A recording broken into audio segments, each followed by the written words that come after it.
7, alright. Okay, so as we always say with these VOD reviews, for the benefit of myself and the stream, could you please introduce yourself, who you are, what you play, and why you've signed up for this VOD review? Hello everyone, my name is Aspen or Jin. I am a off-tank player, 2930, and the reason I decided to sign up for this, well, I technically won it, but I've recently transitioned to off-tank about a month or 2 months ago. I used to be a DPS player, and I'm trying to just improve as much as I can, because obviously it's a new role, probably one of the hardest roles, and I'm just trying to improve at it. Awesome, and this is a scrim, correct? Yeah, this is a scrim. Okay, so do you want to tell me a bit about your team and like what you guys play, or like where you play and how long you've been with your team? So we've been together for about a month, 2 months, a month and a half now, and our go-to comp is Brawl. As you can see here, it's kind of our comfort pick in our elo because Brawl's not a very hard comp to run. So we basically just always go Brawl here, and we never lose King's Row. That's our motto. We never lose King's Row. So that's our thought process here. We never take anything but Brawl on this point. Nice. I must inform chat that there's the cutest picture of a puppy now in the pets channel. Thank you, Emily, for blessing us. He or she is absolutely fucking adorable and fluffy as fuck. So that's nice. And welcome everyone else who's just joining. Yeah, this is Aspen, who will be VOD reviewing today. Okay, so that's some good context. Getting into the game itself, who's this opponent team you're scrimming? It's just some random team that wanted to that we found looking for scrim, no one that we know personally. But is there like, what's their SR? Is they roughly the same as yours? Oh yeah, roughly the same, 2800, 2900 team. Okay, cool. All right, then let's talk the game then. So in terms of Brawl, talk me through your role. Do you play only really Zarya, or what else do you play? I do play D.Va and Sigma. Like, I do play the other off tanks. It's just kind of, this game was kind of I was struggling a lot on D.Va in the previous game, and since I knew that we were going to King's Row, I knew that I either could play D.Va or Zarya, but I'm just like, I'm gonna just play my comfort pick here, play what I'm good at most of the time, and I'm just trying to I thought Zarya would be the safe bet here compared to D.Va. Okay. Well, yeah, I mean, generally, obviously Zarya better in terms that she compensates for Reinhardt better, but King's Row is probably one of the few maps where I think you could probably make Ryan Zarya work for the entire map and it not really an issue. And we'll see if there's any actual issues that come from it. But okay, so then let's talk Zarya. What is your role in this composition? My role in this composition is to, at least how I view it, is number one, I have a lot of I guess sort of peel with my bubbles, I suppose, because I can keep any of my teammates alive by throwing on a bubble of them, because I'm looking at their comp and they have a flashbang, which I can potentially bubble for a Reinhardt if he tries to throw it above my shield. If my Reinhardt gets into a really bad spot, I can bubble him, try to negate some of that damage. And I'm also, as Zarya, I'm basically like a third DPS if I have like anywhere above 70-ish charge. So I'm just trying to also be consistent damage for our team. At least that's how I view it. Yeah, I mean, so basically, the version that you guys are running of the Brawl is a very, very aggressive version. It's very short-ranged, and it's very in-your-face. So you guys basically, the benefit of your comp is you guys snowball well. So if you win a fight, you can kind of just keep that momentum, keep running it, keep going and going and going, provided you guys are obviously on the same page, which hopefully you will be being a team together. Now, Zarya, yeah, like you said, you're a great source of damage. That's what Zarya provides over D.Va. She's higher damage output when she's max beam energy. And, yeah, just a lot more lethal. So that's the difference there. But obviously the job of the off-tank still remains. As you said, you got peel potential. You're probably more directly trying to enable your Reinhardt than a D.Va does. Like, obviously your bubble allows him to swing for free. So you're going to be looking to time your bubbles properly for your Reinhardt, and otherwise save them. If he's not swing trading, you might want to save one for something else. There's a Mei on the enemy team. You might need the bubble for that as well, for when the Reinhardt gets walled off or when someone's getting frozen. But yeah, generally, like in this comp, you probably don't need to do too much flanking, but flanking is also something you can do as Zarya, just not massively, but like an off angle, a slight off angle to pressure someone from like a, create a crossfire with your team. And again, shut down those off angles from the enemy teams. If anyone in the enemy team, I think someone like a Cassidy might on their enemy team try and, let's say you're rotating main, he may, let me screen share with you, by the way, so you don't have to go by the stream delay. Yeah. So yeah, if you're running it down main and there's a good chance that Cassidy may try and come through hotel, that's something you need to worry about, something you need to potentially help with. So these, as always with an off tank, there's a lot to balance. It really comes down to like how you balance it, and of course it also depends on your team. If your Reinhardt is very aggressive, you may want to be a bit more passive. If your Reinhardt is a bit more passive, you may want to be a bit more aggressive. So let's see how that all kind of manifests for the time being. Okay, so there goes the wall firstly. Yeah, and there we need the bubble. Okay. I think this shouldn't have gone this badly this quickly.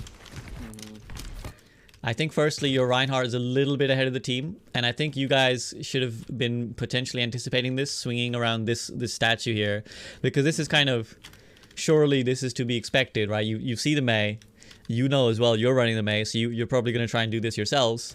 I'm also a little bit disappointed that your Mei actually gets walled up and still doesn't counter wall. So, I mean, because this is a scrim, because you guys are a team, I'm going to be commenting more on your team engagements than normal. Because obviously if this was solo queue, I wouldn't bother worrying about what your teammates are doing. But they're your teammates, and you're communicating with them and you're practicing with them.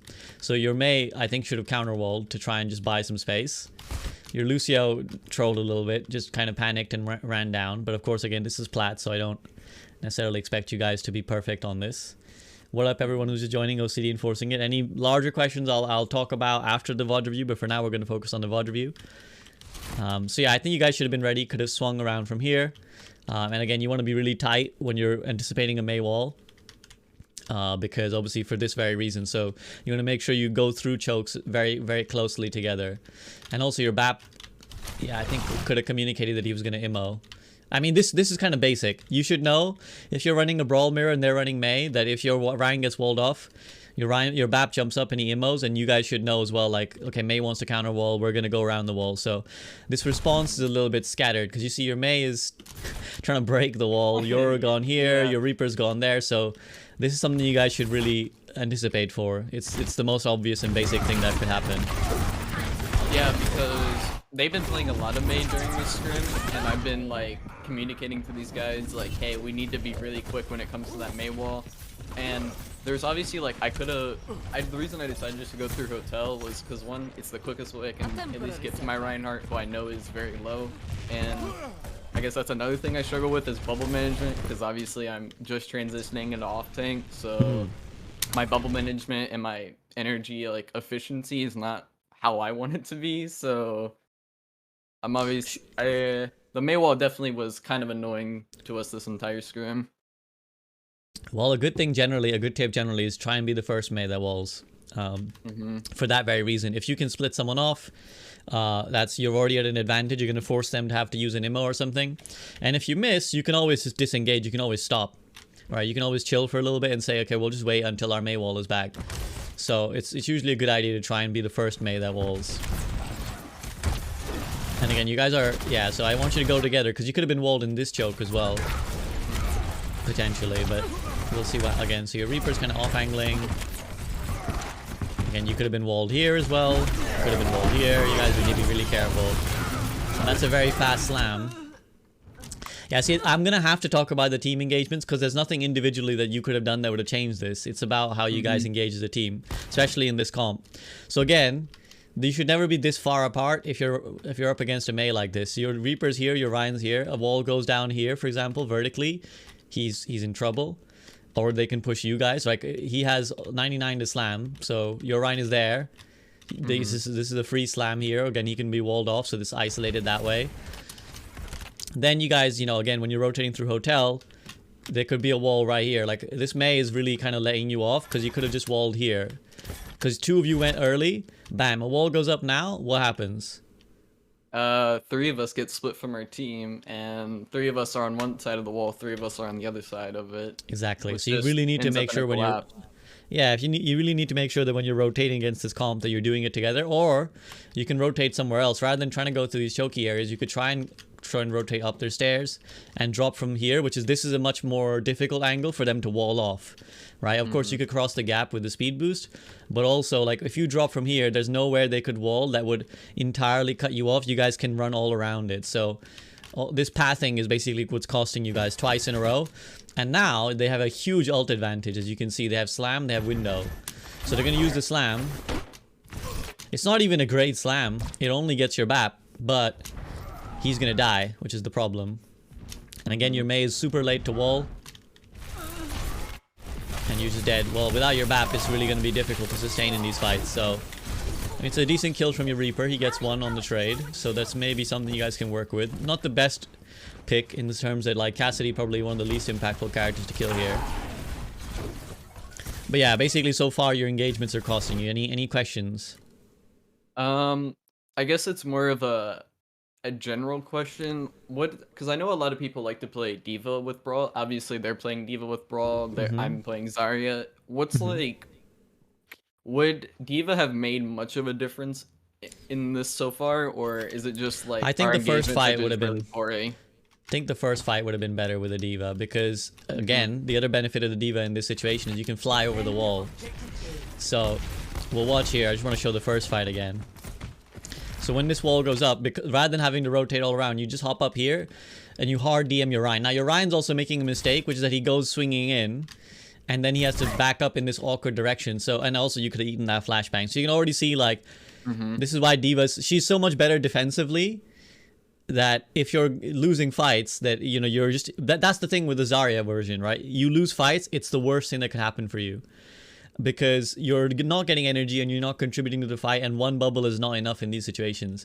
So again, if you go up here, you hard DM, so the play, again, because you guys will, if you're going up against this matchup, it's going to happen a lot.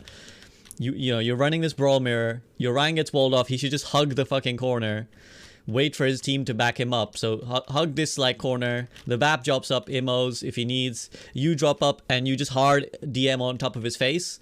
This flashbang doesn't go anywhere. The damage that would come from projectiles, the Reinhardt can well, you're eating up, and then any physical damage, obviously the Reinhardt can just take that for a little bit.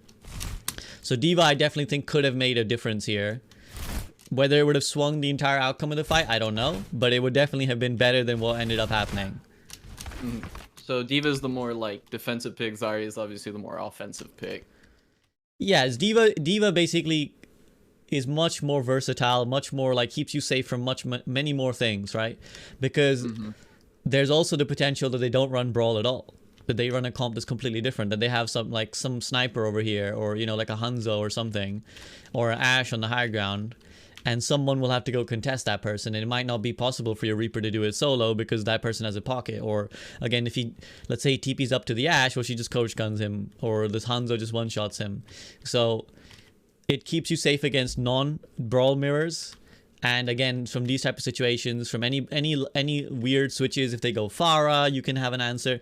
Diva provides an answer to basically everything, which is why she's always been such a good pick in Overwatch. Where Zarya, again, is a very greedy version, which is like, okay, if we win harder. Does that make sense?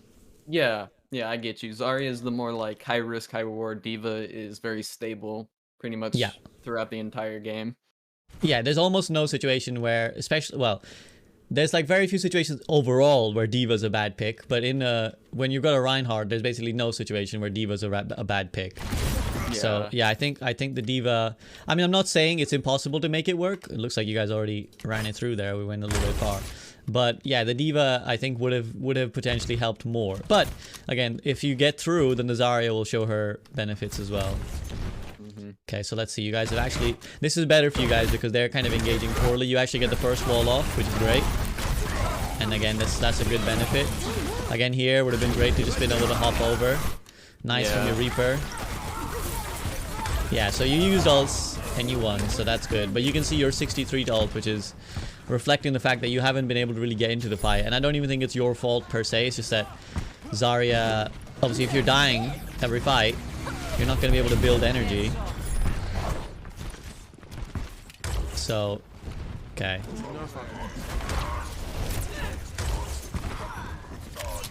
Okay, what's happening on point? Because you guys really shouldn't be pushed up this far if your 3 people are capping point. The payload. Because again, that same wall danger. Like if they recognize this, even if they're 5, which they are, the D.Va's late, that's still a 5v3 if they wall here. So don't do this, basically. Don't push this far up against a Mei wall. Make sense?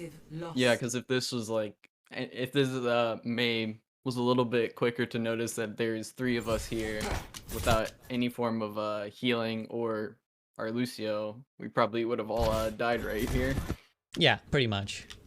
You know, they're obviously plat, so they're not necessarily recognizing every single opportunity that they can have, but that was another opportunity to just straight up push you guys. That's a good wall from your main. Oh, yeah, you gotta be careful of that potential. Oh, nice counter slam. Again, D.Va also can eat the Mei Blizzard, which is another benefit. But yeah, good response from your team.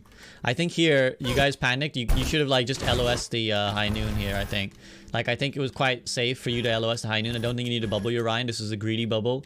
Like again, in solo queue, I'd be fine with this bubble, but in like a scrim situation, every bubble is precious. So if your Ryan's already shielding this, it doesn't need to be a bubble on the back of it, because you should just LOS this and he shields, and then if everyone is clear, then he doesn't even need to shield. He can also back around a corner. So it's a bit of a it's a bit of a double thing, and because now you could have been able to bubble. And where did your other bubble go? Where did your self bubble go?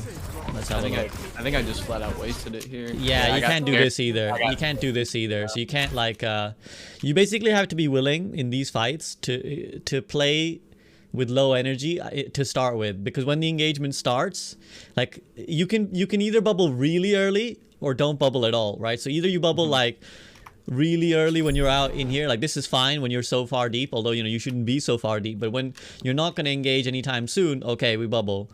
But when you know that they're ready to push you, this bubble needs to be held for when they push you, because yes, it feels bad to have 20 energy, but it'll feel even worse to not have the bubble when they actually push.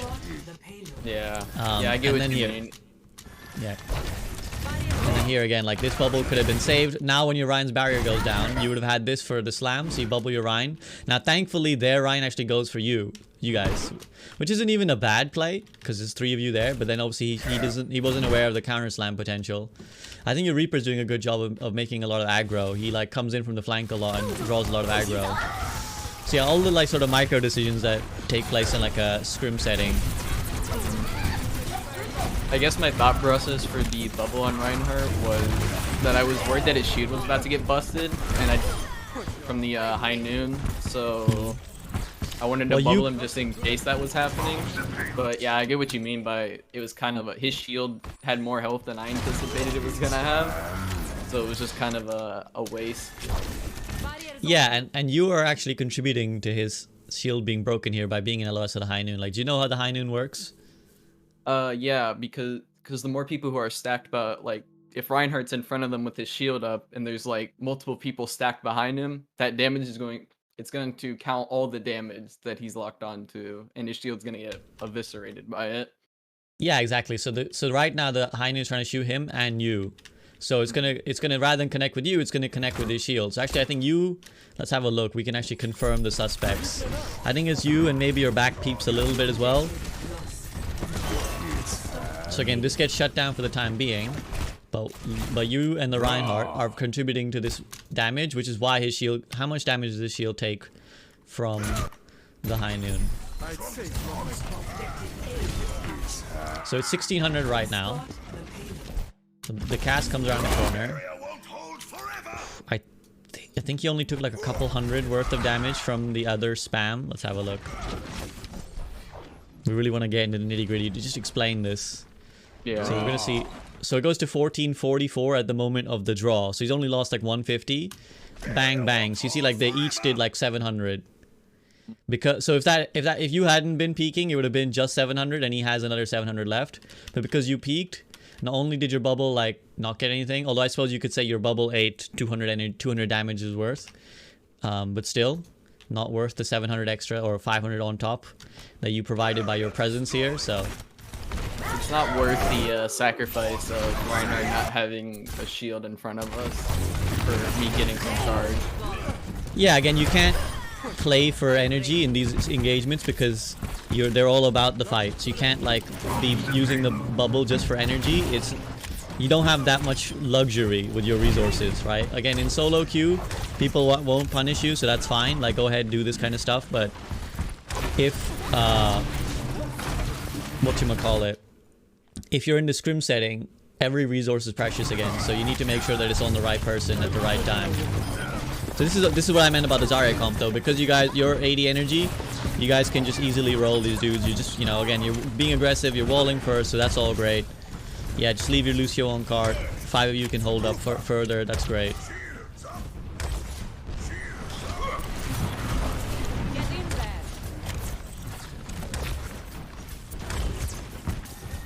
And yes, it goes left to right. Although in this case it's not really relevant, but yes, it does go left to right. So don't bubble your Reaper here. No, don't bubble him. I was telling him, I was like, bro, if you're gonna death blossom, I'll bubble you.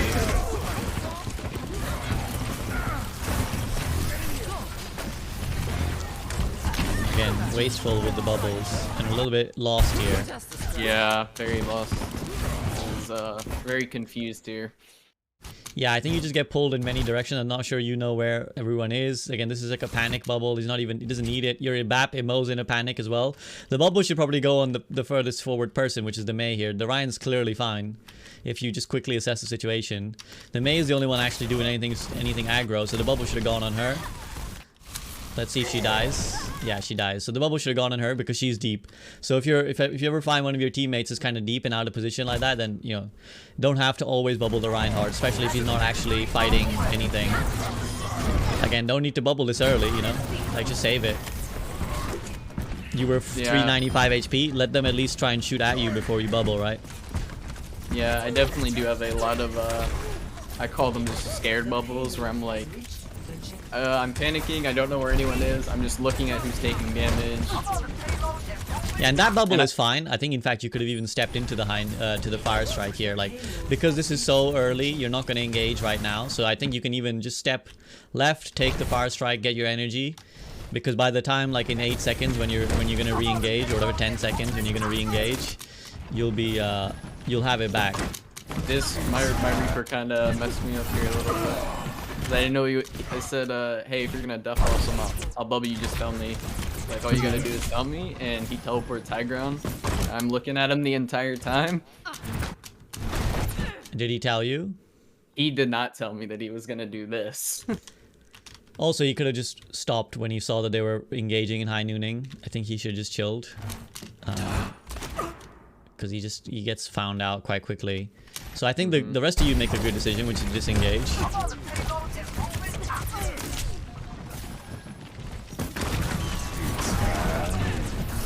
So yeah, you guys, the rest of you make a good decision.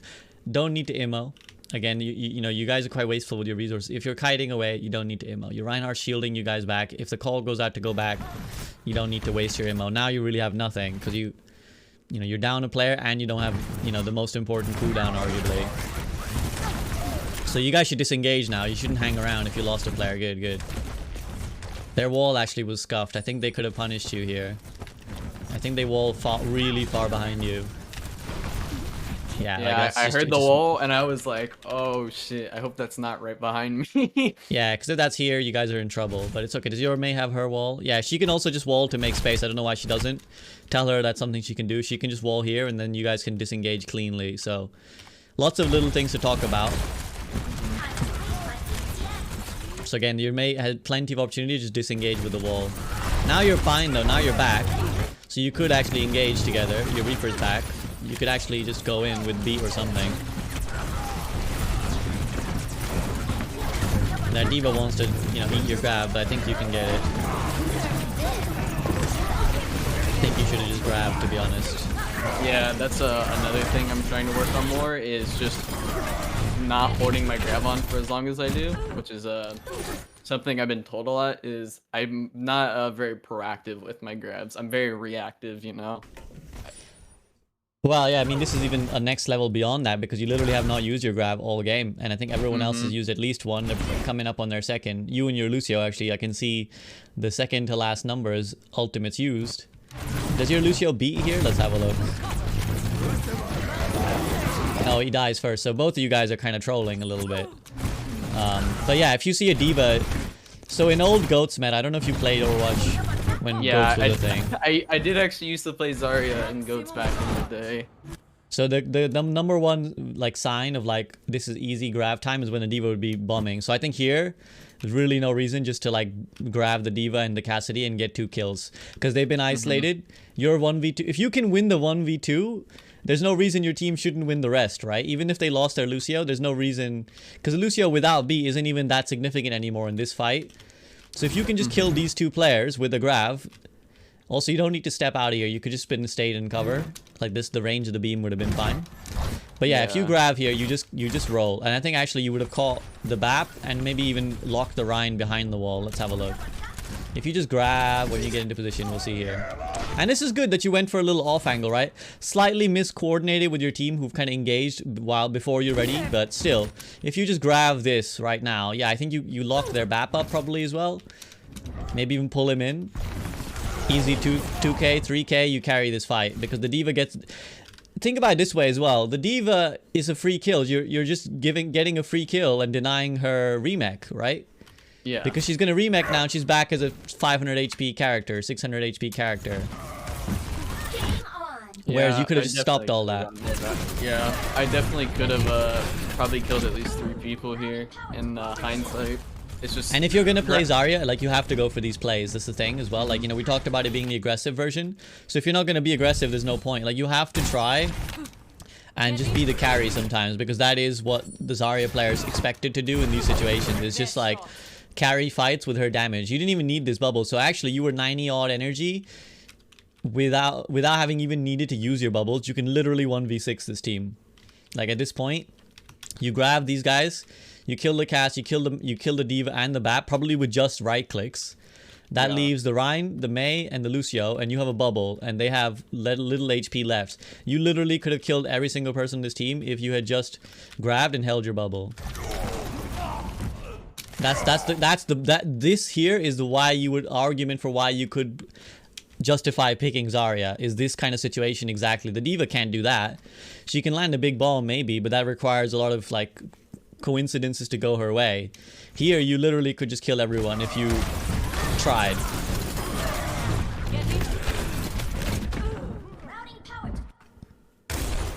Yeah, I definitely do have the kind of, I guess, flat Zarya mentality sometimes where I'm like, oh, I gotta get insane value out of this. But it's funny because I tell myself like, all I need to do is just grab at least 2 people and that's value. But then I don't even know how to describe it. I guess I'm just sometimes not, I don't look for plays as much as I should sometimes, I suppose. I'm always looking for the bigger things instead of the smaller things. Yeah, and I guess like it probably comes from the fact that you don't want to like make a big mistake, right? But again, I think to carry also comes with the risk that sometimes you do that attempt and you just waste your ult entirely, which is fine. Like, you know, there's a chance that you throw your grab here and like you realize that actually everyone's dead and there was no way you were winning this fight. But that's okay. Like you have to try these things. If you ever want to be a player who's going to clutch fights, you have to also try to clutch a fight. You have to take an unfavorable situation and try and turn it, right? That's the definition of it. So you have to try in these situations where you're already down.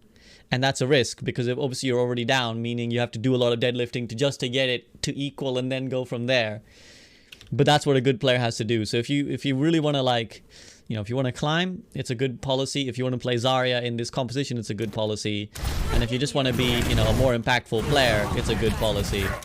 So don't be afraid to just try some of these plays, especially because there's nothing at stake here. You're not signed to Overwatch League. You know, there's no money on the line. There's no like trophy on the line. Just try it, you know, like what's the harm if you try in your scrims to make some plays and it doesn't work out. Okay, well you learned a little bit next time, like okay, well this situation it didn't work, I need to be mindful that maybe next time I have to have this, that, or the other. But honestly, 100 energy, a bubble, and a grav, like the world is open to a Zarya. Like at that point you can do so much. That was basically kind of like Zarya's wet dream right there. anything that I could have ever wanted happened to me right there. I just didn't like notice the opportunity that I had given to me.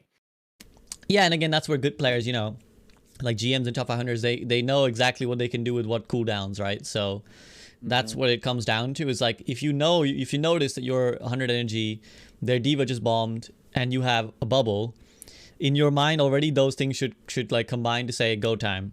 But because you are a bit like hesitant or unsure, you know, you just didn't see that opportunity.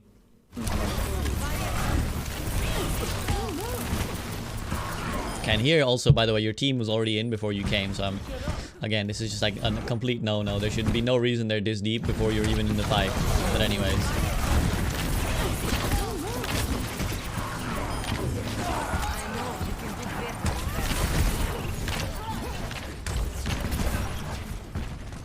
I mean, the irony of this is that almost every fight has essentially been decided by ult usage, which is kind of like how you expect it to be at the highest level. But it's funny because this could have been very different with, like, you could have won many fights with just cooldown engagements because of the number of opportunities. So it's like funny how the pendulum swung there. Welcome, everyone who's just joining, by the way. Sai, congrats, man. Well done. Cesarito, the stats are, yeah, damage dealt. Actually, you need to remind me. What are the numbers on the scrim code? So like damage dealt, damage received / healing done. Is that correct? And then ults used and deaths or something. Yeah, I think that's the one. Yeah, I think the first one's definitely damage. Second one, I think it's just damage taken and healing. I'm not entirely sure on that one. I think it's damage received if you're a non-healer and healing done if you're a healer. And then I think it's ults used and deaths. Okay, so that was a nice grab. Stops him, C9s him. So that's nice. But sadly, that was your first and only grab, so you know, you can't be going an entire round with one grab. Unless that round ends in like 3 minutes. Yeah, there's a lot. This is like 3 minutes of us doing absolutely nothing. Yeah. Okay.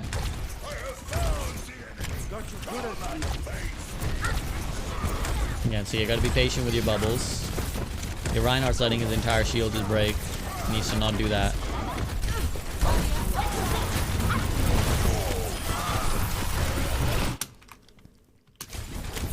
I did get a little lost here because I thought our Reinhardt was behind the wall, but turns out the wall just lifted him up. Yeah, I think the awkward part is obviously like you're so close that you can't properly tell the outlines. Your Lucio is kind of trolling again.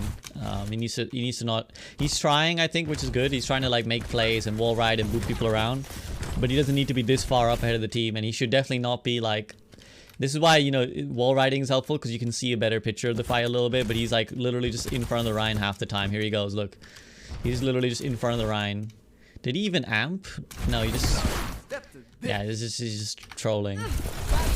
So yeah, unfortunately, and that's why he dies. So he should just, you know, you need to have a word with your Lucio. You can't just be running in front of your Reinhardt like that. Could easily just be wall riding around here or something. Or, you know, if not, just stay down here and see, make sure you're at least behind your Reinhardt to see what's going on. And... yeah, if you had been able to see, you would have seen your Reinhardt wasn't walled off, so you would have been fine. But again, this is where the bubble usage comes out big. Now you guys can just, yeah, immo to stabilize and just push and kill these guys. Oh, what happens here? How do you lose this fight? Now they have a Widowmaker, and this is the kind of situation where D.Va would have been great, by the way, FYI. Because now that's a problem.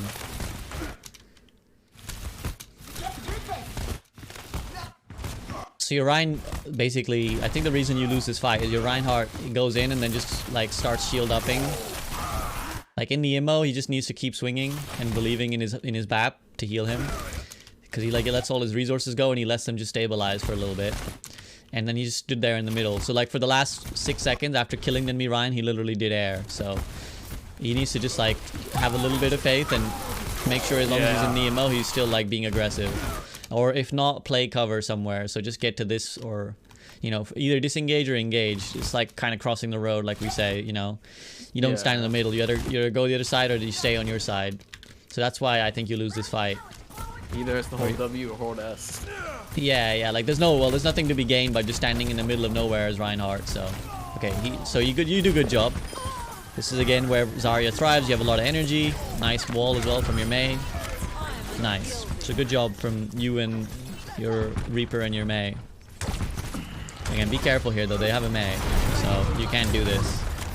Ryan can't do this. So you guys need to be like disciplined. Like if the Mei is alive and the Ryan is alive, then like at any point they could just wall one person and pin that person. So just be careful. Again, this Lucio also trying to troll a little bit.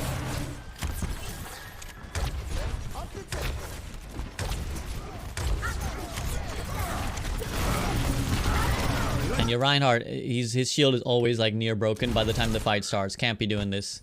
Can't take this much poke damage. Let's have a look. I bet he just eats a micro missile or something. Yeah, he just takes a little bit too much before the engagement even begins. He can't have no barrier when they're fighting, so he needs to make sure that he's not eating all this poke. Just stand around here for a little bit. Doesn't like he's not really blocking anything of significance anyways. That's a really good wall from there, Mei. Shuts down your window. Good bubble. Was that a deliberate block? It looks like it was. Yeah, it was a completely deliberate on my part. It's very good. Oh, that's a huge blizzard. See, again, your Mei took a risk there, which is good.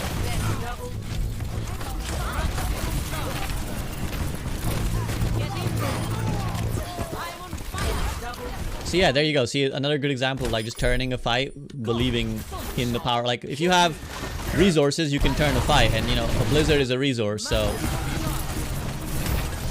do you bubble her here? I don't think you do. I bubbled Reaper because he was about to be frozen and he didn't have Wraith up. Well, no, but I meant here, right there. Your Mei is like 1 HP, and she's trying to blizzard. So I think you should have bubbled her here. Right here. I think you should have bubbled her because she's literally like what? 73 HP. And she's getting focused by a Lucio and a Diva, so you should have bubbled her here. What happens to her? I think she gets an Ice Block, maybe? No, she just gets healed by BAP. Yeah, should have bubbled her because she's trying to finish these people off. So again, if someone is going for an aggressive play, it doesn't have to just be your Reinhardt, right? If someone's doing something aggressive, like it doesn't just have to be Reaper Death Blossoming or Reinhardt swinging. You know, earlier as well, we spoke about an example where your Mei was really deep. Here again, she's really deep and she's trying to finish these kills off. So bubble her. And then again, I think you just kind of should just probably left click because the Diva's DMing in your face, but it's fine. The attempt to right click was pretty juicy there. It was a juicy looking right click.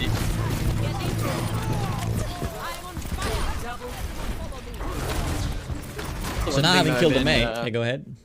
Oh, that's one thing that I picked up while learning Zarya was right-clicking as Zarya is something that a lot of, at least low-yield Zaryas, from what I've heard, don't utilize as often. So I at least try my best to right-click more, because I also heard that it's also a good way to build grab very quickly. Well, yeah, you want to right-click when you're poking, and then when people are clumped. If you're trying to beam one person down, you left-click, obviously. So it's good to know the management, and of course you can also left click and right click because there's like a short cooldown on the right click, right? So you can kind of intersperse a little bit of left clicking in between the cooldown. Yeah, if their Mei is dead, you can definitely push forward a little bit and be a bit aggressive.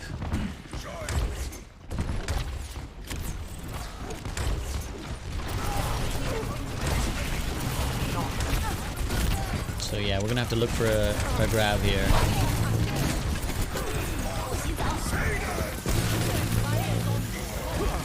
Yeah, again, I think you should be looking for the off angle. I think you should be looking for the off angle in these situations. If they're pushing in like this, I think you need to try and go around and you need to try and grab these people up, right? Because if you grab here, you can... Sometimes you can also just grab to stop aggression, or you can just pick people off behind. And that's how, again, you can clutch a Zarya in a way that maybe the Diva can't. Your Ryan goes for the YOLO, which is... Okay, it's something, and he's a little bit confused, your fella. He slams and then pins back into the blizzard. You're a little bit panicked as well, I think. Yeah, he's trying to get the bubble off on someone.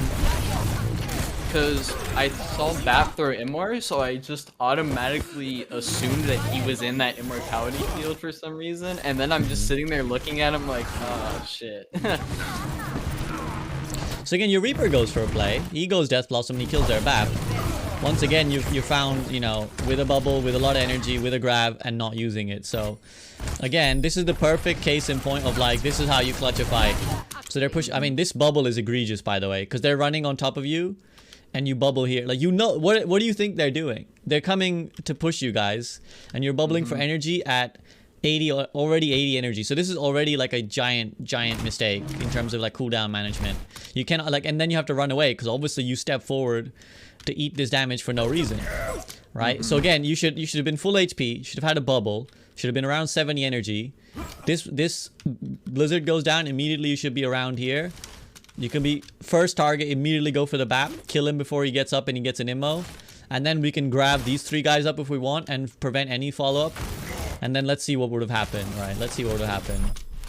So at this point, you would have been down your BAP and your Ryan, and they would have been down their BAP and low HP on some of these guys. And then your Reaper would have Death Blossomed, and he would have probably killed everyone. Because actually the immo absorbs some of the damage, and you know, the Reinhardt's or the BAP is healing some people. You would have had a bubble by now, I presume, for him. Again, you're not really looking to bubble him. He's stepping backwards, you have a bubble in 2 seconds, and you're not looking for it.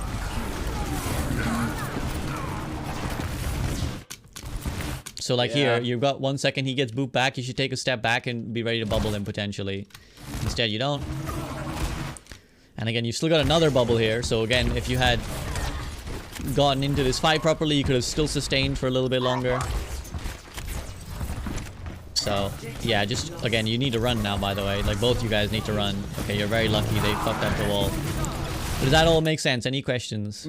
Yeah, so what I'm noticing is that there's so many opportunities for me to make plays and clutch up team fights, but I'm just kind of like, I'm just not really managing my bubbles correctly, and I'm not seizing opportunities when they're like handed to me, I suppose.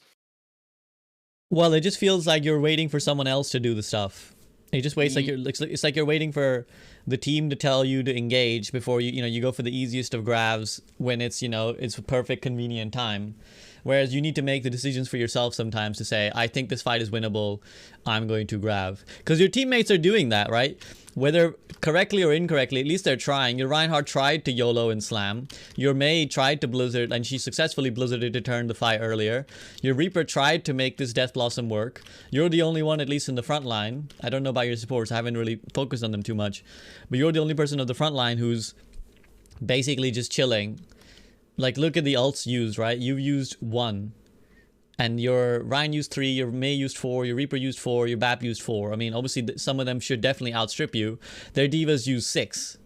I don't know if it counts the remake as a double one, but it counts remake, yeah. But even then, that's 3 to 1. So, yeah. 3 diva bombs to 1 grab, right?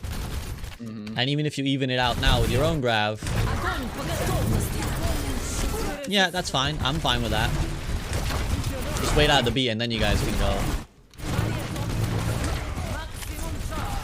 I guess another thing, between me and my Reinhardt, he sometimes is not, like, I'm telling him, like, he's like, hey, do you have bubble, and sometimes he doesn't tell me if I have it. I'm just kind of trying to play off of him, like, most of the time. Like, I basically don't try to make my own decisions. I am very much I wait for my team to do something before I do anything type of guy, because I'm not very, I guess, confident yet in myself on off-tank, because I've only been playing it for, like, a very short while. And I'm, you think as a former DPS player, I would definitely have a lot of confidence, but it's just I'm very timid when it comes to playing off tank at the moment.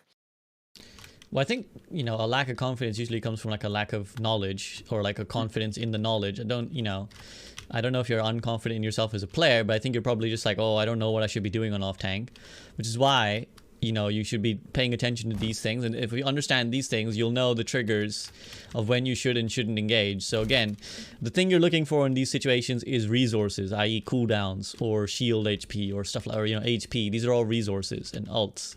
So you have just used, I'm totally fine with you using this grab here to kill the Mei. That is a correct tempo play, as we would call it, right? You just kill their Mei. Yeah. You get 5v6, and their character who's kind of defining the engagements is dead, right? So the character who like walls and fights is dead. Now, that's good if, let's say they don't beat yet. So you've just done that, you've killed their Mei. Okay, where's your Mei? Is she here? No, she's in spawn, so we can't... She is in spawn, right? Yeah, so your DPS are in spawn. Actually, in that situation, this kind of changes this up a little bit. I think you guys probably should have still backed then, because the problem is now it's going to be difficult for you guys to push, because even now you're still 5v4. So I think actually you know, I'm down with this decision in general, but right now I think you guys should have chilled because you're still 4. So even getting this pick, you're still at a disadvantage. Now, that being said, I'm going to keep swinging back and forth. They've used beat and immo to try and save their Mei. So now you guys should disengage. Do you understand why? Because, well, one, we got a pick, like, and we're down 2. We forced out probably one of the most valuable ultimates against me, even though it really didn't do anything for them. And we also got lamp out, which is also a very valuable cooldown. So now we're safe to be like, okay, now we can just back up, wait for our DPS to come back, you know, have our Lucio go back and speed them. And then now, next fight, we're coming up on a Blizzard. They're not going to have beat to counteract that. At least that's what I'm thinking about right now. Well, yeah, it's not even so much as like you're safe to back up now. It's just that you're unsafe if you don't back up. It's that they've used beat, which by, you know, you always have to think about like, what is the purpose of this thing? What is the purpose of beat? Well, it's either a very defensive ultimate, which is like, we're going to save someone from a Grav or a Diva Bomb or something, or a Blizzard. Or in this case, you know, they tried to save their Mei, but now they've used the beat. What's happening? Well, these guys all have, you know, a tremendous amount of extra HP that only lasts a short amount of time. So there's no incentive for you to stay here, right? There's no incentive because any damage you do is useless. It's going into the beat. Meanwhile, you have no beats. All the damage that you take is permanent, or, you know, is going through to be real. So you're at a disadvantage now. So if you're at a disadvantage, don't take the fight unless you have something that then in turn swings it. Like if you had your own beat, you might say, okay, well, we're at a disadvantage, but this beat will make us now at an advantage. So, but you don't, and you're down 2 players. So you're in many disadvantages. So, you know, despite the slightly off timing decision to grab here, you've gotten yourself a win. You got a pick and you got the beat out, and now their beat is here. So just back up, because in general, if they beat and you can retreat, you should always retreat because it's a temporary ultimate. It's kind of like attack visor, right? When someone pops attack visor, you don't run at the soldier necessarily if you can avoid him. If you can just avoid the whole temporary ultimate, you just run away from it. So if you can run away from the beat, just run away from the beat. Instead, you're chasing after it, right? So just run away, wait for the beat to wear out, and then, you know, by that time, again, your DPS should hopefully be telling you, hey, we're coming back, we're coming back. By that time, your DPS can come back, and then you can engage. I believe the original call, if I remember correctly, was, okay, we got a pick. Now let's push up and hold this. I mean, that's okay, but they should have pushed you. This is the thing, they should have pushed you guys harder. So they should just ignore the payload for a little bit. They're down their Mei, just let their Mei come back from spawn and push. And this, I think it's helpful to understand what they should have done as well. They should just speed in. They've got, you know, a window coming up and a Death Blossom coming up. They just push you guys because you're still, like I said, 4. It's still a 4v5. And that advantage should be enough for them to win this fight. Because, again, an extra player should be plenty. But they just kind of hang around. So they actually give you the chance to choke you guys up. Or choke them up. And come back. So now you're 5v5. Overwatch 2 style. And then eventually your Mei will come back in this time. So they should have just pushed you. And even now, they could have still just pushed you. Looks like they're going to now.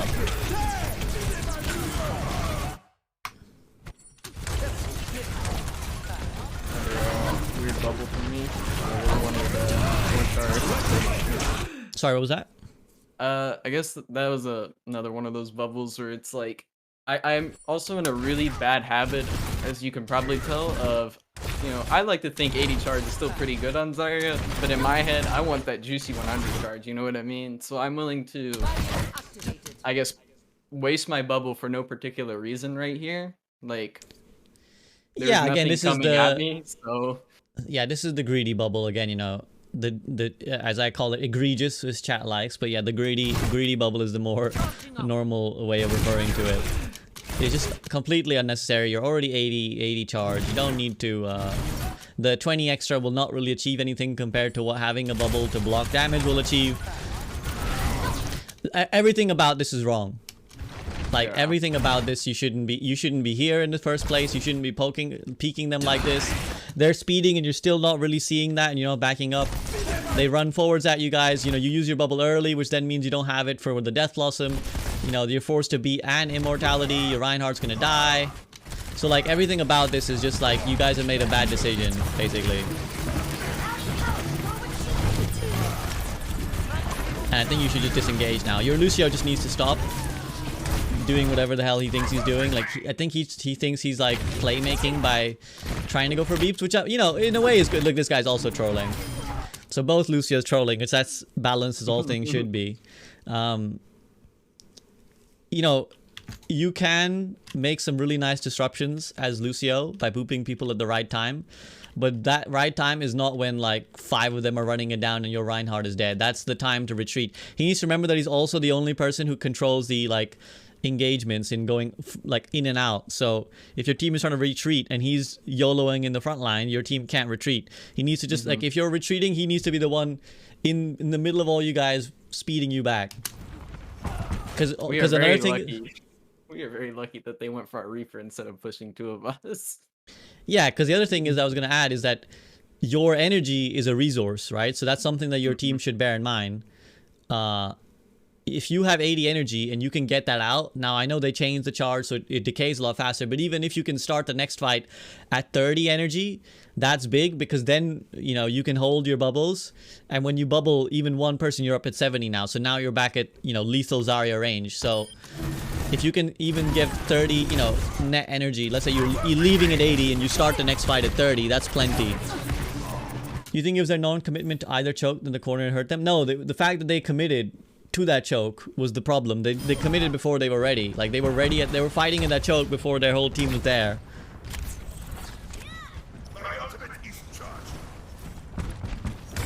That was their problem. They committed before they were ready to fight. Again, I want to see how many people are actually here. 1, 2, 3, 4. Why are you guys here? Again, why are you even doing this when you're 4 of you alive, right? Yeah. Like, this is a 5. Their Lucio will come back soon enough. It's still a 5v4, so even at best, it's bad for you. And at worst, you know, they just, like, their Lucio comes back, they push you guys, you lose. So, like, and look how far your Reaper is as well. Now, again, they don't take that advantage. Again, this is where, like, you know, what would happen is if you went up against, like, if I suddenly put a GM brawl team in the lobby, they would just roll you guys every fight and you'd be like, I don't know what happened, I don't know why. It's because you guys don't engage, like, you're not playing around the engagements. And you'd probably be like, oh, they're just so much mechanically better than us. But it would have almost nothing to do with mechanics and almost everything to do with the fact that you guys just play, like, without any focus on your cooldowns. And again, you're, like, YOLOing in right now. And I'm not sure you need to. Yeah, I guess, like, I feel like I'm more, it's like I said, I'm just sort of listening to what our Reinhardt is telling me at this point, and that I also hear that our Mei wants to go in, so I'm just like, I'm not even going to bother counteracting it, I suppose, because I'm just listening to those two. Well, I mean, what's happening in this very immediate fight is irrelevant. It's a collective decision. I'm not saying that you should have ignored them, that you can't. You have to play together. What I'm saying is I'm trying to tell you when in the future you guys should or shouldn't do. Like, what's happening right now is irrelevant. Like, I'm not blaming you for the engagement. I'm trying to tell you guys what you should be looking for. And it's important that you understand, if no one on your team understands what you're looking for, so that you can kind of tell them how to engage in the future. And honestly here, you should just stand and deliver because you've got a bubble. I think it would be way, like, the 2 or 3 seconds you spend out of the fight not right-clicking is way worse than, you know, like, using your bubble here. So I'm down with this graph. I think, you know, your Blizzard comes in after, again. So this is, again, another key thing. I don't know if your Blizzard is directly, your Mei's directly Blizzarding because she saw the D.Va's bombing, but it looks that way, and that's smart. Again, if the D.Va's, you know, throwing her bomb out, she's not DMing this Blizzard. You should just be here, right-clicking these guys to death rather than hiding and running all the way for this mini. Again, you don't even, like, near peek the corner. Yeah, I'm just kind of hiding. Like, not only did you leave early, you're, because you can still, even let's say you don't have bubble, you can still jiggle peek this corner, right? You can still right click hide. You just run to Narnia to get yourself a mega while you're down 60 HP that's gonna regen automatically, and then you bubble a Lucio who's not even looking at you, right? And then they just split you off. And again, if that happens, I think you can consider just going up here and maybe taking a higher ground where at least their Rhine and their Mei can't even interact with you. The Reaper has to TP up and their Diva has to fly to get you. So if you ever get that heavily zoned out, consider just going for like a high ground or an off angle or something. So again, you're just like very, very passive, I guess, and you're very like inactive. And that's not, again, if you're playing the aggressive Zarya, then it's not really a great look.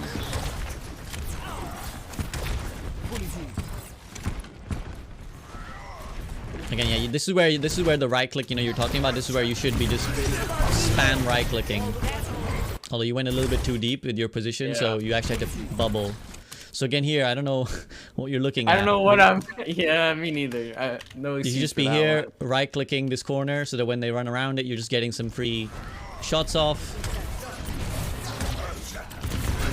And again, there's no need to greedy poke like that. BAP, he forces the bubble out just to hide from the emo. Again, good wall from your Mei. And again, this is good. Just wait, bro. Just wait the fucking window out. He doesn't need to do this. I mean, it worked. Maybe it worked, but I don't know why he's doing this. He can just wait the window out. It was so funny because he's like, I'm gonna shatter them in 3, 2, and he didn't even go to 1. He just flat out was turning that corner as he said 2. Well, again, like we don't even know how they caught him. We don't even know how he caught 3 of them, to be honest. Well, again, like their Reinhardt's just there with the shield up, so I mean he doesn't even know this because he's going for the blind YOLO shatter, which can work sometimes, but like again, it's not really the ideal thing. But again, it just so happens that they, ironically, they break the wall to their own detriment. They're also, to be honest, they're trolling, which is why this is happening. Because if their Reinhardt was even remotely communicating, he would tell them that he's fine. Because what happens here, the BAP is in desperate mode. Also, he completely forgets that he can jump. So just watch the amount of trolling that's taking place, where he pops window, then he's looking behind him anyways. And he's so worried, like he forgets that he could just jump up here if he really needs to and see what's going on. But their Ryan is not telling them, guys, they're not actually pushing me, it's okay. Like they're just kiting. So he doesn't need to, their BAP is like, oh my god, I have to immo my Ryan. So he just runs in front, immos. And then the immo gets broken by you. But then again, no one's paying attention to the counter slam, so you guys get slammed. So like it's a collection of like who made the bigger mistake, which is what plat is essentially. That's what plat is, which is why when, you know, we talk about like, you know, when content creators say just focus on yourself, it's for this reason, is because up until, you know, plat, even diamond, most of the game is decided by who made the bigger mistake. So if you're the person not making, you know, massive mistakes, that already is, that's carrying in its own way. So if you just, you know, communicate this to your team, there's no, you know, you'll just win without even having to be like mechanical gods if you just engage at the right times. Okay, good right click. This is a really weird fight now. You should be careful, yeah, just be a little bit careful, but I think you guys have won it. Somehow, some way. Yeah, I mean, it got messy, and that's where Zarya, again, is very good. Because if you have, like, you know, 80 energy, it's messy, it's brawly, well, you're doing more damage than anyone in the lobby, so, you know, that automatically is a win. My ultimate is almost ready. Again, there's no need to be here. You get walled off. It's a problem. So again, a good sort of idea once you get to control this kind of area is to have like start putting people on positions where they don't get bothered by a wall. So if you're like BAP is here, your Mei and maybe you can be here, you can be up here. Your Reaper's already, you know, setting up. So if you're already in these positions, if they wall your Ryan, it doesn't even bother you because you're already in the high ground vantage. So you can see over the top or you can jump on top of it. So in pre-fights, try and set up in the best place possible. Now, this is great because they've walled just to like actually not zone your Reaper, right? They've walled to like make your Reaper step 2 steps to the left. What they should have just done is just send their Diva up and, you know, stop him from doing anything. But they kind of troll, so this is a great chance for you guys to wall and engage. So again, recognizing these things is what you should be trying to do. How do you let this happen? You're gonna see a wasteful draft here as well, so be ready for it.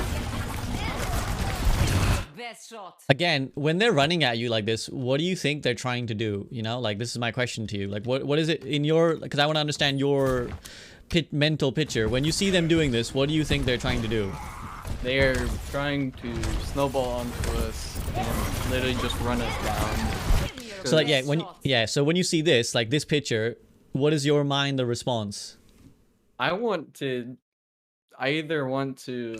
There's two ways that I thought about this. I either ult them or we need to disengage like right now. Like right now we need to back off and just not die. That's at least the two ways that I thought about it in this circumstance. Yeah, I mean, you either meet the aggression or you run from the aggression. You don't do what it seems that you guys do, which is like just stand there.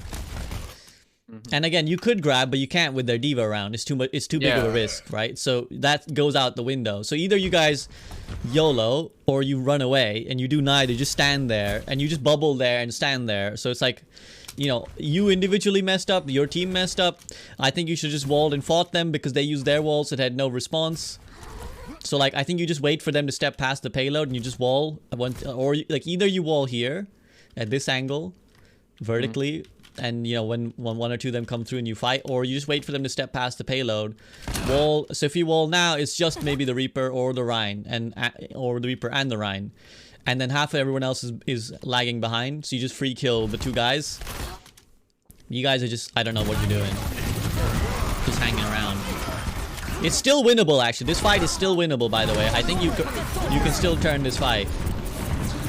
Okay, stop. A little bit of a monk right here.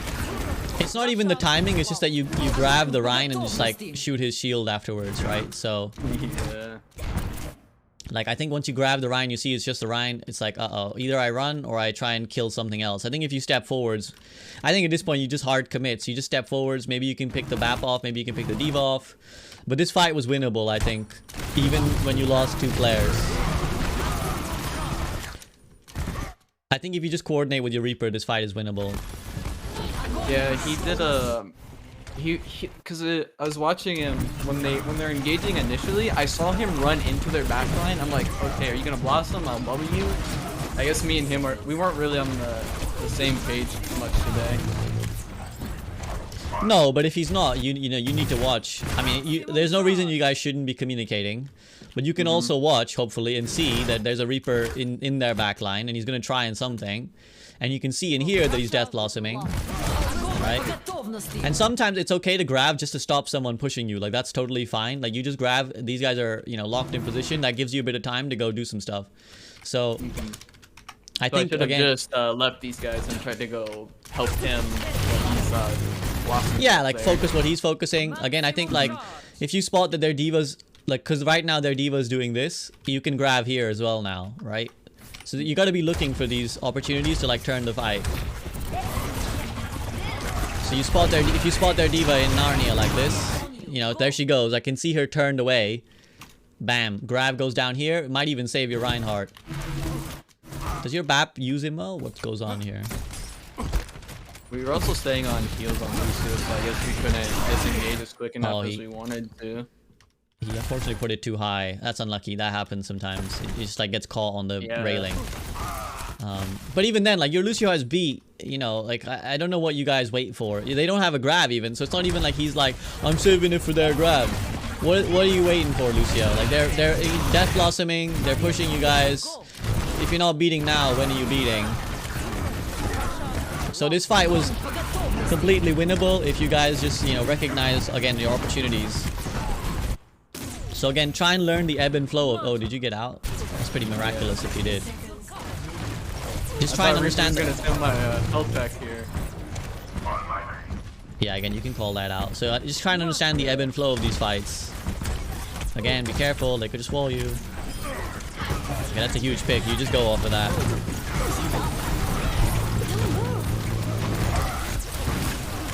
Oh, why are you stepping into the blizzard? I thought it was the blizzard being laid on each other really confused me for a second, because I thought I was standing on my blizzard for some odd reason.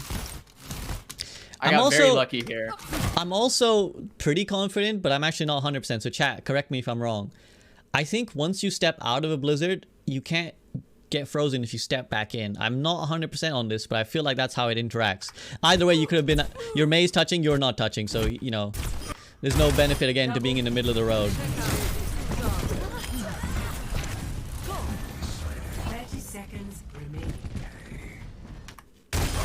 yeah, like, so your Mei is touching, you're not, may as well just stand back here and right click.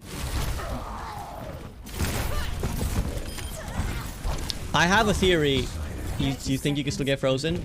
Because I feel like I've seen it happen, but I'm not 100%. That's why I'm not gonna like hard commit on that suggestion. Yeah, we can test it out. Freeze you if you did step back into it. Test it out, prove us wrong. I mean, I'm not even 100% on it, but we can definitely test it out after this VOD review. I'll just go grab someone and...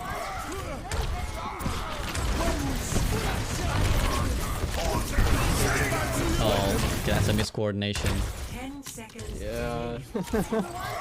Yeah, I think there is a bar to get frozen, but I think the blizzard itself, like I think the Mei could still freeze you, but I don't know why I have this idea. I think I've seen this happen. This is why somewhere in the back of my mind is an idea. I could just be way off, like I said, but... It still does the damage, right? It just doesn't freeze you? I'm not sure. We'll have to test it. We'll just test it. So again here, they're beating. Why is your Ryan trying to slam them? You know, just like run away. He's trying to like win this fight with the slam. So, you know, there's an argument to be made that he's like, I'm slamming them to stop them pushing us. Okay, that's fine. But it doesn't really look that way because he's still Wing forwards into the beat. I think either you guys just absolutely take this fight now, which you know, at this corner, or you don't, you know, you back up and absorb the aggression and go afterwards.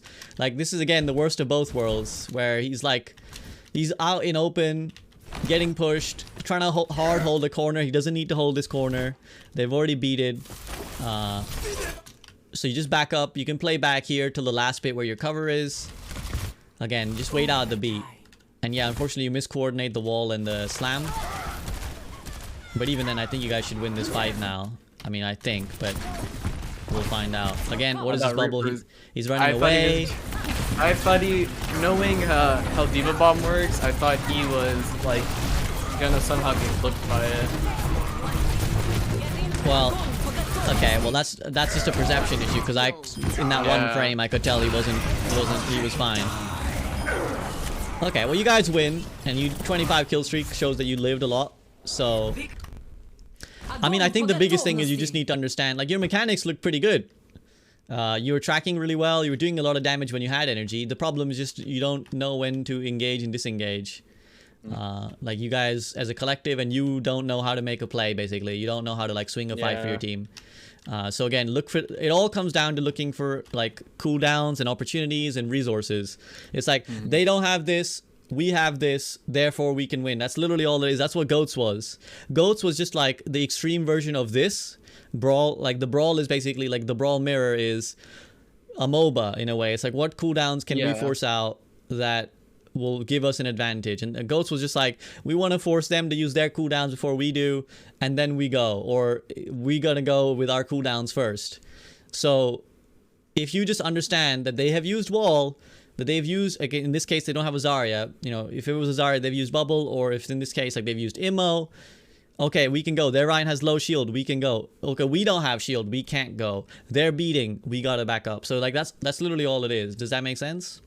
Yeah, we just need to be more, or at least in my circumstances, I suppose, is more look for when they don't have anything. That way I know that I can make a play. Like, if they don't have...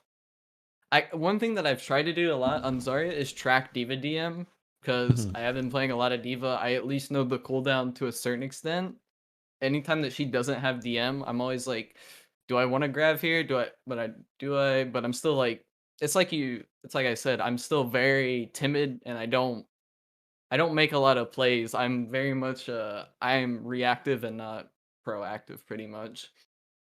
Yeah, and again, like, you know, it is a skill fight in that sense when the Diva's DMing and you're trying to track it.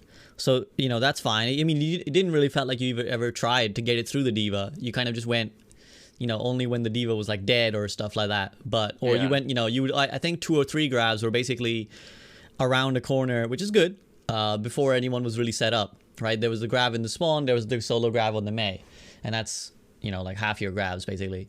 So, the other thing you can always do, again, is when they Diva Bomb, just counter grab if you have the opportunity, if it makes sense, right? So, because again, when she's Diva Bombing, she doesn't have DM. So you can just lock her up, get a free kill. Think about it this way, right? Let's say she uses Diva Bomb, you use grab, You grab her, you kill her. Hopefully your team survives the D.Va bomb, especially if you grab other people with the grab as well, stops them from following up. So if you take just that trade, both off tanks have used their ult. One is alive, one is dead, right? You're already just at a huge win, right? So like even just that is plenty. But again, if you can just look for these opportunities where like two people are isolated in the back line. When the fight gets messy and you feel like you've been zoned out or something, or you've been pushed into a spot, because there was like that occasion here, right, where it was like there was a fight going down, there was a wall there, you went for the little flank, perfect time to just grab, because they're not looking for you. The D.Va's certainly not going to be looking at you. Or again, there was that time in the hotel when it was like your team's getting pushed here, there's a wall, okay, let's go around, grab back here. So that's a perfect way to just do it. You know, just look for that little opportunity to get in behind, because if Zarya gets, you know, access to 200 HP characters, that's like 2 right clicks to death, so that's very quick. So any other questions from your end? So it's like harping back to, I guess, what I asked originally was, so Zarya in this circumstance is it's the risky kind of greedy pick pretty much, because I'm banking on the fact that I can build my grabs quick enough and that I can also get consistently have high energy, while D.Va is the stable defensive rock that I can always just look to peel for my team a lot easier. Doesn't require me to have at least a lot of resource management besides DM, which is, you know, super important. I'm always thinking what would be better here, D.Va or Zarya? That's always like the question that I'm thinking in my head, pretty much. I mean, D.Va is incredibly difficult. You know, you kind of said there's not a lot of resource management other than DM, which is actually, you know, it's a huge resource management problem. It's like, it's just, you know, very difficult to perfectly manage it. But in a brawl, 9 out of 10 times she's better. You know, Zarya basically gets play in like double bubble, at least in a proper setting, that's it. Or if you're doing something weird, you know, like a hog Zarya or something for some reason, then you might consider Zarya pick. But in general, like, Zarya. Oh, yeah, I mean, there are certain times when you might want to pull that out if they're running some like Doomfisty kind of stuff where they're running like a million flankers and you just want to like split, you know, basically turn it into a deathmatch. Then yeah, you might run like the hog Zarya. You know, it's very specific, but basically in general, D.Va very good. What's your opinion on the Sigma brawl that some people like to play with Reinhardt? Because I do sometimes see a lot. I've seen a lot of teams on Arilo run it, and I'm thinking I don't feel like that would be as good as D.Va or Zarya in my opinion. But maybe it is. Maybe it is. I've been thinking about like, yo, let me go Sigma here. I can control off angles, that type of thing, you know? I mean, I wouldn't get too fancy, basically, if I was you. I would just say, just yeah. If you learn D.Va, you will always be a good player in the brawl. Like, you know, there's no situation where you'll be bad. But that doesn't mean you have to play D.Va. You're not trying to get signed out. Oh, you guys are just trying to play and have fun. If you like Zarya, play Zarya. And, you know, we've spoken lengthily about how you can kind of make it work. And if you pick King's Row all day, then sure, you can run Ryan Zarya without any fear. So, you know, at the end of the day, you got to play what you're gonna find fun. If you're going for absolute optimal, D.Va, Ryan, Zarya, Winston is usually the play. But again, even with Winston, D.Va can be pretty great. Yeah, because I guess for me, I do have a little bit of like, I don't want to. I'm not gonna like put too many like big expectations. I actually do genuinely want to get really good at this game, because when I moved to PC, I was like, damn, I've missed a lot of time to like really improve at this game. So, and I guess also transitioning the off tank so late into Overwatch's lifetime probably wasn't like the most smartest choice I could make, but I'd rather get to learn it now than like when Overwatch 2 comes around, when it's a completely like different game, I suppose. Yeah, I mean, it's hard because obviously, you know, you're learning off tank, and then Overwatch 2 is going to have just the one tank. But, you know, again, understanding stuff like resource engagements is universal. If you understand what to look for, it doesn't really matter that there won't be 2 tanks in Overwatch 2, because you will have understood, you know, the flow of like who's at an advantage, who's at a disadvantage. And that is, you know, will set you up whatever the meta becomes. So that's all you really got to focus on, is like really so much of Overwatch is like if you could slow, it's like this, right? If you could slow down the game to 0.25 speed to make sure you watch and process every single thing that's being done, like I think all of you would be, a lot better, right? Like all of us would be a lot better, right? If you could do that, if everyone, let's say everyone else is playing at 1 point speed and you're playing at 0.25 speed, as in like the replay, you'd just be like automatically 2000 SR higher because you could see exactly what's happening and make the right decision. You have 4 times as much time to think. The trick of Overwatch is basically condensing all your responses to as short a time as possible so that you're essentially doing that.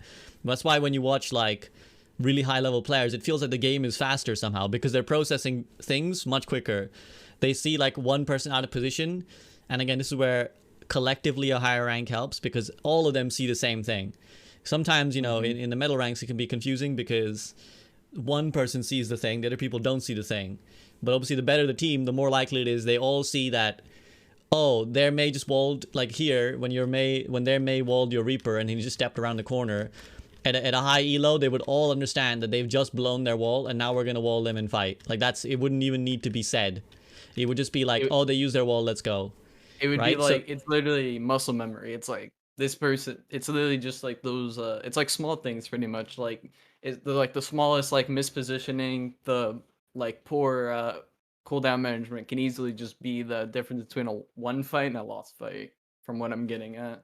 Yeah, exactly. So and that's all you really got to try and, at least for the time being, train yourself on understanding is like, I'm looking for those things. I'm looking for, again, this is why it's so important. This is why I spend a lot of time talking about like, well, what are the resources that are going into this? Who's trying to do what?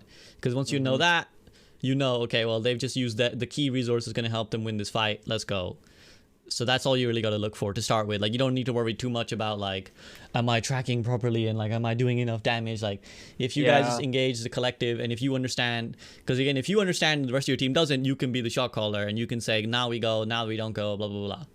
And again, off tanks can often have a good picture of the fight. So just work on like what would you say I need to like work on the most from what you've just like watched of my gameplay?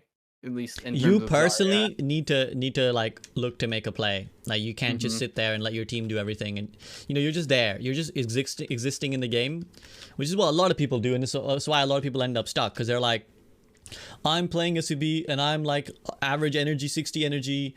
I don't die a lot. Let's look at your stats. You're gonna, let's say you're gonna come away with this game. You're gonna be like, I was silver damage in this game. I only died 3 times. I was popping off. I got a few big grabs. I don't understand why I lost. And it's like, well, you lost because you let your team make every major decision in every fight. Right? And it's like, well, yes, you have a lot of damage. Yes, you had low deaths. But the 2 fights that you could have clutched for your team, because that's what it comes down to. Like, the real difference between winning and losing, if you're playing properly, is like, again, we were saying this earlier. In Plat, a lot of it is like, who makes the bigger mistake, they lose. But the more properly the game gets, it's like, who made the clutch play? Who did the thing that actually won the fight that was on edge, right? That's that. Yeah. Often when you go back, if you look back at a game where the lobby was like even, like, because I sometimes think about this as well when I'm playing, or I'm like, damn, that one fight where I was Ana and I missed the sleep, that literally cost us this entire game. And it's sad because sometimes you're like, wow, I can't believe I played well for 5 minutes, but I made a mistake in 5 seconds and that lost us the game. But really, it can be like that. It's both optimistic and defeating, because optimistic because you know that there's a tangible thing you could have done to change the outcome of the game. Defeating because you also, it can be exhausting trying to always put out maximum output and not make a mistake. But that is just how it is, right? It's like, usually it'll come down to you kind of want to play solid so that you don't create any openings for the enemy team. And then at some point there will come an opening when the fight is like 50-50 and you have the chance to make that 50-50 in your team's favor. You clutch, that one fight has a snowball effect on the rest of the game. You don't clutch, and now it's in everybody else's hand, right? You've kind of given up the autonomy of your own game. You've given up the chance to be the one who decided how the game went. And, if you want to reliably pop off, you want to reliably climb, you want to be a good player, you need to be looking for those opportunities all the time to be like, I'm going to turn this fight, especially when you play a character like Zarya. Yeah. So I that's how it basically is. need to, I just need to be more, because obviously there's not gonna be always an opportunity for me to like make those big plays. But when those plays like sort of arise, like we lose one, they lose one, then we lose two, but I have an opportunity to turn that fight in our favor. I just need to like not even think about it and just be like, okay, I'm gonna clutch this out hopefully for my team. And, you know, maybe we end up losing it, but at least I like to think that I at least tried to make a play instead of just standing there doing absolutely nothing while my team dies and I just sit there dying as well. Yeah, I mean, I think just in general, just be a bit more YOLO. Like, if you have like, just at least pay attention to your own resources. Even if you find it difficult, let's say, to track that they've used wall, we have wall, therefore we should go. Even if you can't do that yet, just look at your own resources first and foremost. I have 100 energy, I have a bubble, I have a grav, I have everything I need. You know, like, that's what you need to be thinking. Like, I still have this, and as long as you have those things, like, many fights are turnable. Many fights are turnable. So off the bat, the first thing I would recommend is, if their fight is going wrong, you have grav, you have energy, just try and turn the fight. First thing, just try and turn the fight. Use it, go for it. All right? Yeah, so it's better to at least make a mistake than, or like, because I'm definitely not one to shy away from mistakes. I think that's like, you know, you're not getting better, like, you're not gonna get better if you don't learn from your mistakes, because not everyone is super perfect. Everyone makes mistakes, so I guess it's better to just see what happened, maybe watch it back and see, okay, how could I have played this better? But, you know, if it ends up working, it ends up working, you know? Yeah, I mean, again, I think it's always better, if you're learning, to try and make a play and fail than to just stand around and then wonder at the end of the game why you lost. So that's my advice to you. Is there anything else you want to ask or say before we let you get going?